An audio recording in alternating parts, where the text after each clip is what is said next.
Swayam Prabha. Digital India. Educated India.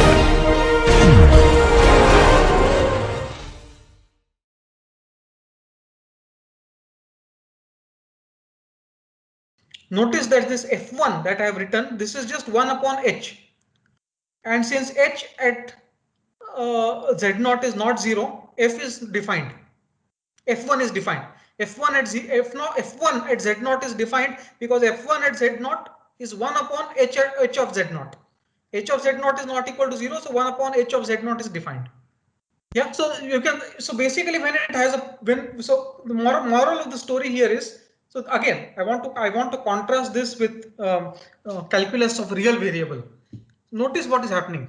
So if you have an isolated singularity and the function blows up at that point, then you can write it as, suppose let's take the case where Z0 is equal to 0. So then you can write the function as z raised to minus something times another function which does not blow up. Yeah, there is a maximum, or in other words, there is a certain order of blowing up. In this case, it is what I have denoted m. This is not true for differentiable functions on the real line. Take for example, take the function e raised to 1 by x. Okay, that also has an isolated. It is defined outside 0, right? The function e raised to 1 by x. I cannot write e raised to 1 by x as x raised to minus m times another function. E raised to, because what's happening is e raised to 1 by x blows up, so sort of blows up with sort of at infinite rate. It does not blow up at a finite rate. So I cannot write e raised to 1 by x as x raised to minus m times another function. So again, this is special to analytic functions, whether real analytic or complex analytic, doesn't matter in this case. But this is special to analytic functions, that whenever something blows up at a point, there is an order of blowing up that you can talk about. The order for e to the 1 upon x is infinite. Yeah. I'm saying, yeah. So unlike complex analysis where the order is finite. Also, poles cannot be removable. Yeah, poles. Yeah, but that is okay. That is the same. That's not contrast between real and complex analysis. Yeah, poles are not removable, of course. So poles are of 3 types. We will see. One was removable. Now we have seen pole. There will be a third type, which is in some sense the most important, which is called essential singularity.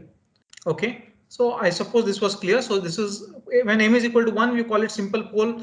When m is equal to 2, you call it a double pole, triple pole, and m equal to 3 is a triple pole, and so on. Okay, now let's come to a very interesting theorem. This is called the Casorati-Weierstrass theorem. So before that, a definition: a function fz defined on an open set except at all its poles is called a meromorphic function. An isolated singularity that is neither a pole nor a removable singularity is called an essential singularity. So if limit neither exists nor does the function blow up at that point, you call it an essential singularity. These are the most interesting to understand. Like before, we have an important theorem on the values attained by a function near an essential singularity. So notice that in the previous 2 cases, if you have a removable singularity, then the function was bounded in a punctured neighborhood of the point. If the singularity was a pole, it was taking larger and larger values in punctured neighborhood of the point. Now, if it's an essential singularity, which means neither removable nor pole, you want to understand what kind of values the function attains in small punctured neighborhoods. And the Casorati-Weierstrass theorem tells you exactly that. So theorem, if Z0 is an isolated singularity, then it is essential if and only if the values of f come arbitrarily close to every complex number in a neighborhood of Z0. Yeah, I hope the statement is clear. Z0 is an isolated singularity, first of all. Then it is essential if and only if the values of the function come arbitrarily close to every complex number in a neighborhood of Z0. So in other words, if the language of topology or whatever, the image of the function in any punctured neighborhood of Z0, if you take the image, that is a dense subset of the complex plane. Coming arbitrarily close to every point means the image is dense. So it may not attain every value, but it comes arbitrarily close to every value. Some values it will attain, The remaining values it may not attain, but it comes arbitrarily close. Fz need not be continuous. I'm sorry? Fz need not be continuous. No, so always the standing assumption at Z0 it is not even defined, so there is no question of continuity, but outside Z0 it is holomorphic, so it is continuous. In a small punctured neighborhood of Z0 it is holomorphic. So why can we not remove this singularity if it's not a pole? Sorry? We just read that we can remove any singularity by taking the limit as the value there. So can you give an example of an essential singularity? Sine 1 by z.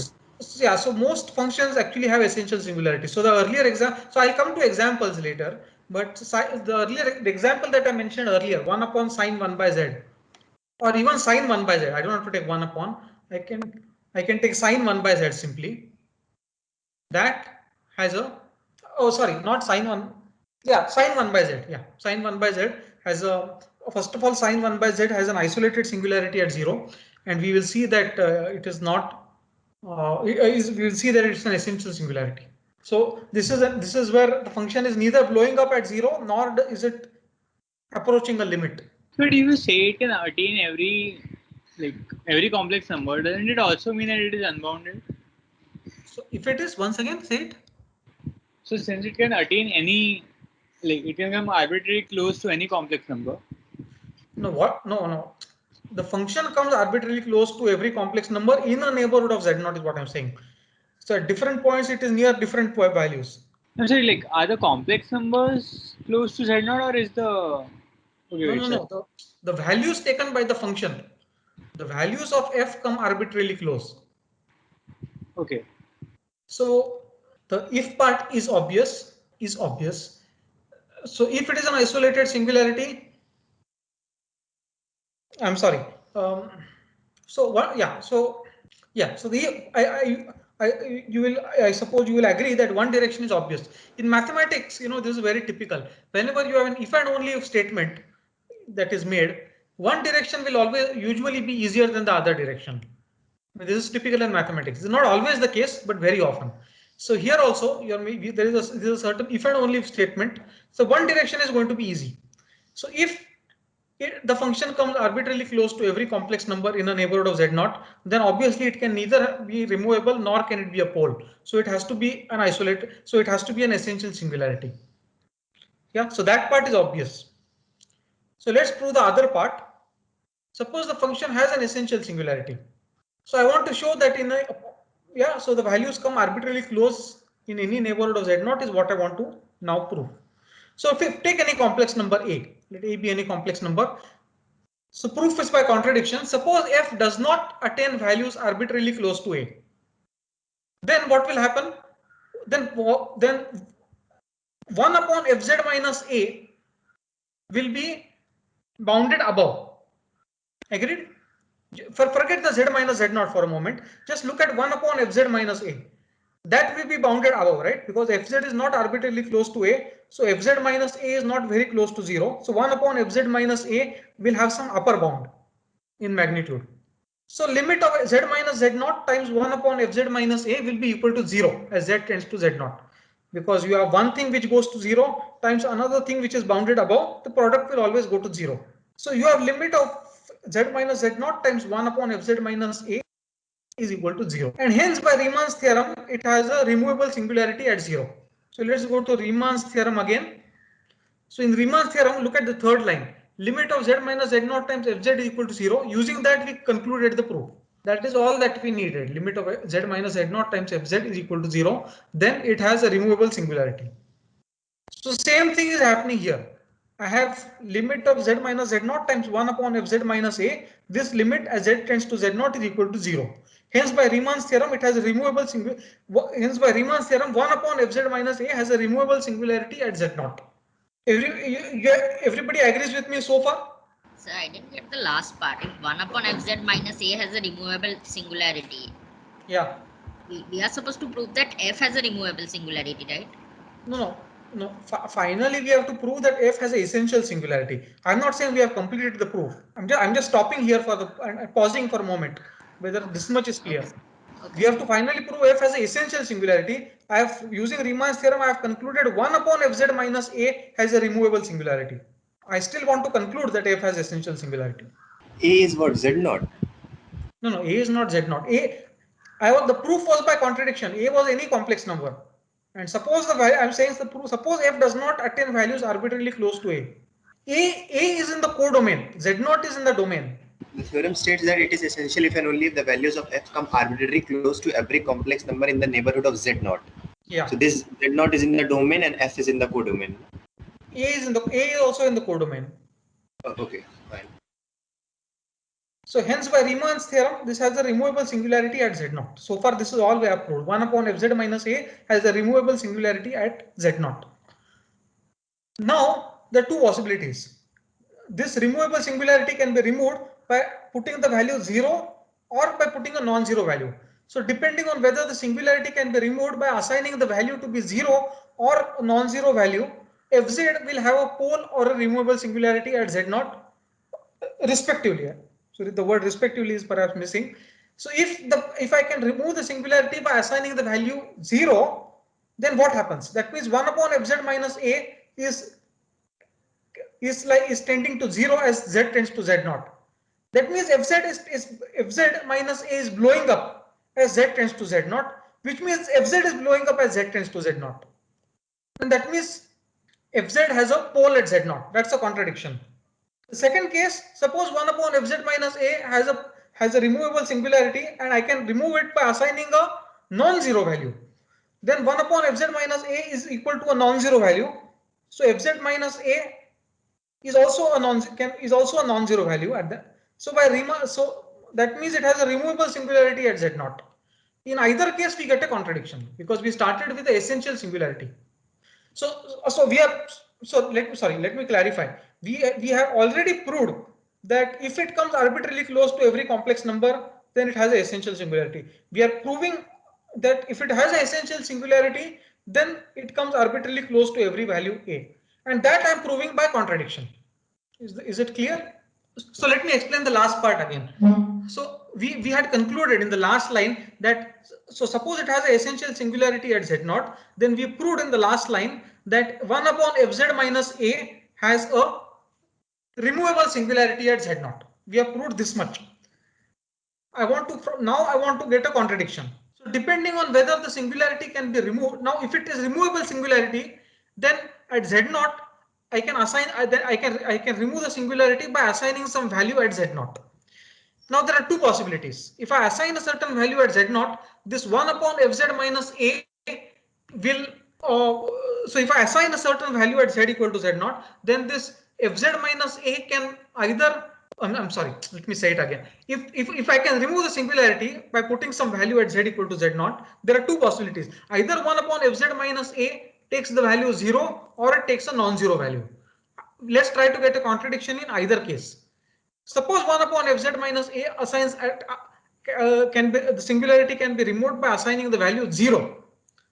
But if that means fz minus a has a pole at z equal to Z naught. If 1 upon something takes the value 0, then that thing takes the value is tending to infinity as z tends to Z naught. So that means fz minus a has a pole at z equal to Z naught. That means fz has a pole at z equal to Z naught. That's a contradiction. Second case, 1 upon fz minus a, the singularity can be removed by assigning some non-zero value. But then fz minus a is equal to 1 upon that non-zero value, which is also some finite number. So that means fz has a removable singularity at Z naught. That's also a contradiction. So in either case, depending on whether the singularity can be removed by assigning the value to be 0 or a non-zero value, fz will have a pole or a removable singularity at Z naught respectively. In either case, we have a contradiction because we started with the essential singularity. Is the proof clear now? So fz cannot attain values arbitrarily close to any a. I'm saying suppose that happens, I'm getting a contradiction. The proof is by contradiction, right? So suppose it does not attain values arbitrarily close to a, I want to get a contradiction. So this function does not attain values arbitrarily close to any complex number. No, I'm not saying it does not attain value arbitrary. After all, it may be equal to some complex number, in which case it has attained value close to a complex number. I'm not saying it. The opposite of the statement does not attain values arbitrarily close to A is not that it attains all values. It just says it is not attaining every value arbitrarily close to A. Yeah, so think about it. There are two cases, and either case you get a contradiction. Using the fact that 1 upon fz minus a has a removable singularity, in two cases, one case we conclude that f has a pole at z equal to z naught. In another case, we conclude that f has a removable singularity at z equal to z naught. Both cases you get a contradiction to our assumption that f has an essential singularity at z naught. Now think about it. I have said enough. Now you should just spend some time thinking about it and the proof will be clear. So for example, so it's a little exercise I'll include in the tutorial maybe, or we will discuss it in the next lecture. Let us see. For example, the function e raised to 1 by z has an essential singularity at 0. Yeah. Sir, to prove essential singularity, it is sufficient to prove that it is not a pole or a removable singularity, right? Right. By definition. That is just the definition, but this is a criteria in terms of values of the function attained. If we find even one direction where the function does not blow up, that means that there is not a pole there. Yeah, if you can find some sequence of points converging to z naught along which such that the thing does not blow up along that sequence, then that means it does not have a pole there. But it can still have a removable singularity. If it also does not have a removable singularity, then it's an essential singularity. Okay, so spend some time thinking about this theorem. If it's not difficult, the proof, whatever I've said is quite clearly written. There should be one word maybe which I should add. Fz will have a pole or a removable singularity at z naught respectively. I'll add that one word which just clarifies things a little better. In either case, we have a contradiction.